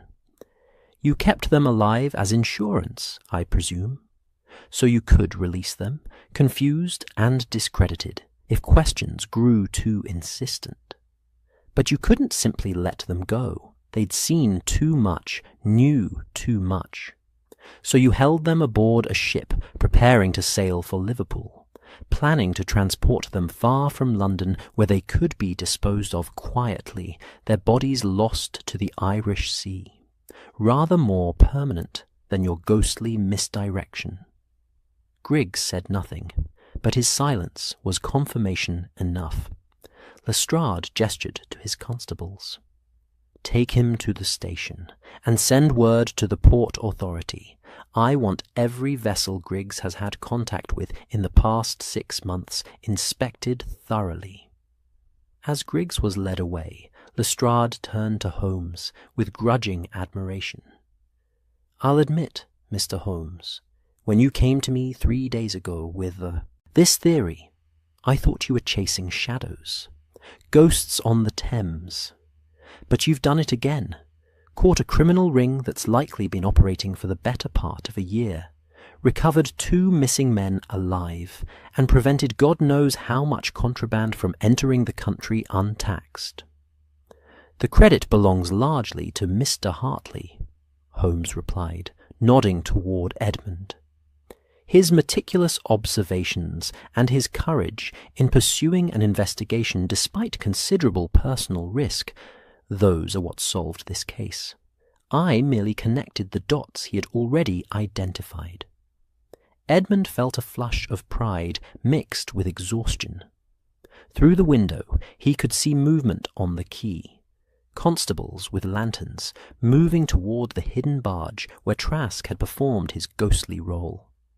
The fog was beginning to lift slightly, the Thames revealing itself in segments, water and mud, and the honest work of ships at anchor. It's over, then? Edmund asked quietly.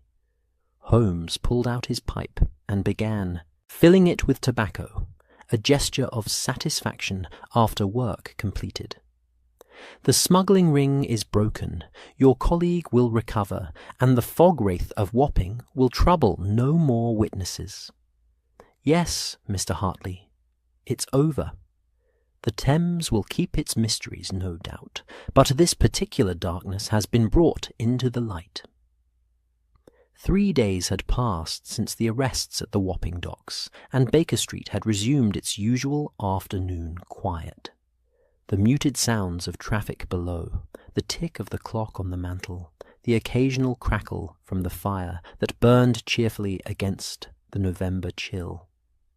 Edmund Hartley sat in the comfortable chair that had become familiar to him over the past week, a cup of tea warming his hands, and felt something he had not experienced in months. Peace. Mrs. Hudson had outdone herself with the tea service. Not just tea, but small cakes and biscuits, the sort of spread usually reserved for more distinguished visitors. Yet she had insisted, saying that a man who had helped catch criminals deserved proper hospitality. Edmund had protested, but she would hear none of it, and so he found himself surrounded by small luxuries while Holmes and Watson occupied their respective chairs. The sitting room bathed in the golden light of late afternoon. "Pemberton is recovering well, I understand," Watson asked, setting down his medical journal. He had visited the hospital twice since the rescue, professional concern mingling with personal investment in the case's outcome. "Remarkably well, considering his ordeal," Edmund replied. "The doctors say the laudanum did no permanent damage, though his memories of the captivity are fragmentary, which is perhaps a mercy. He remembers being taken from his office, the darkness of the tunnel, being held in what he thought was a ship's hold. But the details are hazy, dreamlike. His wife has been at his bedside constantly. The children don't fully understand what happened, but they know their father has. Come home." "And the other man who was held with him?" Holmes asked from his position by the window, where he stood, watching the street below with that perpetual alertness that seemed to be his natural state. "A customs inspector, named William Marsh, taken 2 months before Pemberton. He'd noticed irregularities in cargo manifests from the Cormorant, and had begun asking questions. Like Pemberton, he was drugged, dragged through the tunnels, and held aboard the Mersey Star. He's physically well, but deeply shaken. He's requested a transfer to the Port Authority offices in Southampton, somewhere far from the Thames and its memories." Holmes nodded slowly. "Understandable. The docks will feel different to him now, I suspect. Once one has seen the darkness beneath the ordinary, it's difficult to forget it exists." Watson leaned forward, his expression both kind and curious. "And you, Mr. Hartley, how do you feel, returning to work at the Customs House? Do you find yourself uneasy?" Edmund considered the question carefully. He had returned to his duties the previous morning, walking through the same corridors, sitting at the same desk, looking out at the same view of the Thames that had witnessed so much strangeness, and he had expected to feel fear, or at least lingering unease. Instead, he had felt something quite different. "Lighter," he said finally. "I feel lighter, if that makes sense. For weeks, I carried the weight of knowing something was wrong, but not knowing what. The footsteps in the fog, the disturbed ledges, the sense of being watched, all of it created a constant tension that I hadn't fully realized I was carrying until it was lifted. Now I know what was happening and why. The mystery has become simple fact, and facts, however unpleasant, are easier to bear than persistent uncertainty." "Well put," Holmes said, turning from the window with an approving expression. "It's the unknown that troubles us most deeply. Once illuminated, even the darkest truth becomes manageable. The human mind can adapt to almost any reality, but it struggles with ambiguity." "The other clerks have been talking, of course," Edmund continued. "The entire Customs House knows what happened. Griggs's arrest, the discovery of the tunnel, the rescue of Pemberton and Marsh. Some are shocked that a man they worked alongside for years was organizing such an operation. Others claim they always suspected something was amiss, though I doubt that's true. But there's also relief. We all felt the tension of those disappearances, the worry that we might be next. Now that fear has lifted. Watson poured more tea for each of them, the domestic ritual a pleasant counterpoint to their discussion of criminal enterprise. And what will happen to Griggs and his associates? Lestrade tells me the case is quite solid, Holmes replied, accepting his cup with a nod of thanks. Griggs is facing charges of smuggling, kidnapping, conspiracy, and attempting to defraud the Crown collectively. They should see him imprisoned for a considerable period. The evidence is overwhelming. The tunnel system, the hidden barge, the testimony of the ship's crew who were coerced into holding Pemberton and Marsh, and most damningly, the ledgers we found in Warehouse 12, documenting 2 years of illegal cargo movement.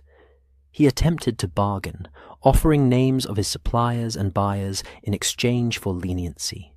But the prosecution is disinclined to be generous. And Trask? Edmund asked. The man who played the ghost. Holmes's expression softened slightly. Trask is receiving more sympathetic treatment.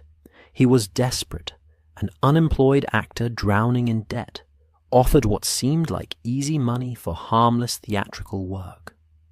He claims, and I believe him, that he had no knowledge of the kidnappings or the full scope of the smuggling operation. He thought he was simply helping move cargo discreetly, avoiding excessive taxation rather than breaking the law entirely. A fine distinction, perhaps, but one that matters to the courts. He's cooperating fully with the investigation and will likely receive a reduced sentence, a few months, rather than years. When he's released, I've suggested to Lestrade that the man might find legitimate theatrical work if someone vouched for his character after his debt to society is paid. Watson smiled. You've vouched for him yourself, haven't you, Holmes? I may have written a letter to a theatre manager of my acquaintance, Holmes admitted, with the slightest hint of embarrassment at his own generosity. Trask has genuine talent. His performance as the fog wraith was quite convincing. It would be a waste to see that talent lost to permanent criminality when rehabilitation seems genuinely possible. Edmund found himself moved by this evidence of compassion beneath Holmes's reputation for cold rationality. That's kind of you, Mr. Holmes, more kind than many would be. Justice and vengeance are not the same thing, Holmes replied. Griggs organized and profited from a criminal enterprise that terrorized honest men and corrupted the dock's operations. Trask was a desperate fool who made poor choices. The law should distinguish between them. The fire crackled, and for a moment they sat in comfortable silence, each lost in their own thoughts. Through the window, Baker Street was settling into evening, shop lights coming on, pedestrians hurrying home to their suppers, the lamplighter beginning his rounds. London's vast machinery of ordinary life continuing its eternal rhythm. I've been thinking, Edmund said slowly, about what you said, Mr. Holmes, about patterns, how you saw patterns in things that seemed random to everyone else. The timing of the ghost's appearances, the connection to the cormorant, the correlation between foggy nights and missing men. I've spent years looking at shipping manifests, noticing small discrepancies, catching errors in documentation. But I never thought to look at the larger pattern, to step back and see how individual anomalies might connect into something systematic. That's the difference between recording facts and interpreting them, Holmes observed. You had all the pieces, Mr. Hartley. You noticed the disturbed ledgers, the footsteps, the pale figure, Pemberton's disappearance. What you lacked was not observation, but context, the framework that would reveal how those pieces fit together. That's what Watson and I provided. A different perspective, experience with criminal operations, and perhaps most importantly, distance from the situation that allowed us to see it clearly. "You're too modest," Watson interjected. "What Holmes won't say, Mr. Hartley, is that very few people could have assembled that framework as quickly or as accurately as he did. What took him 4 days would take Scotland Yard 4 months, if they managed it at all." Holmes waved a dismissive hand, but Edmund could see the faint pleasure in his expression at Watson's praise. Their friendship, he realized, was built on this foundation: Watson's steady admiration and Holmes's pretense of indifference to it, each man providing what the other needed. "What matters," Edmund said, "is that Pemberton is home with his family, that Marsh will recover, and that the docks are free of the fear that's haunted them. The Thames can return to being simply the Thames, a working river, difficult and occasionally dangerous, but no longer hiding deliberate malice beneath its fog." "Beautifully expressed," Watson said warmly.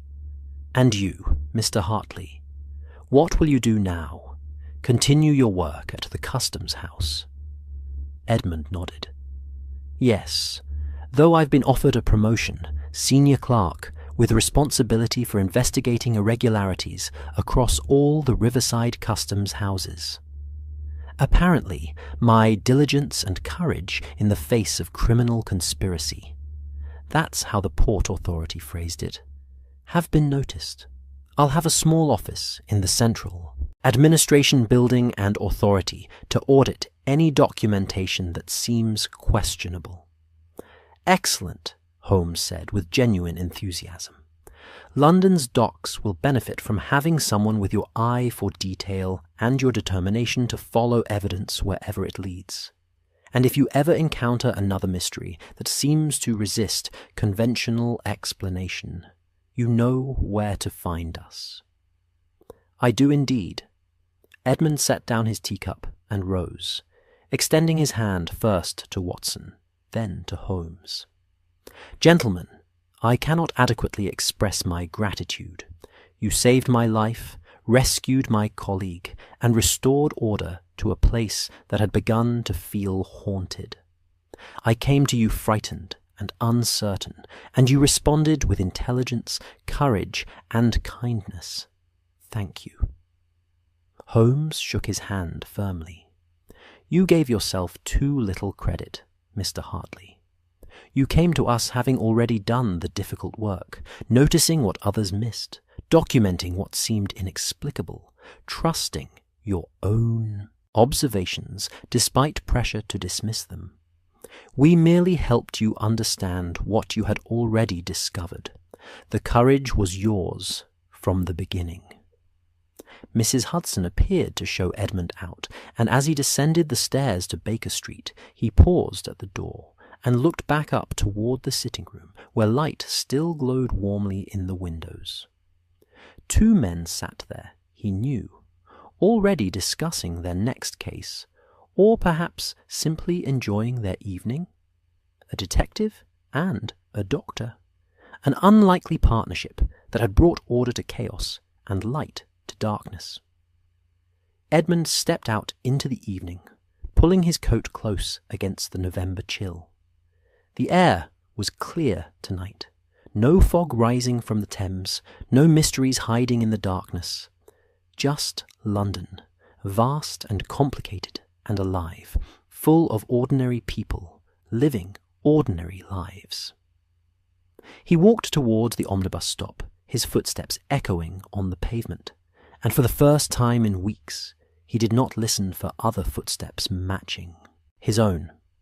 The river, when he reached it, was simply a river, water and ships and the eternal work of commerce. The docks, when he saw them in the distance, were simply docks.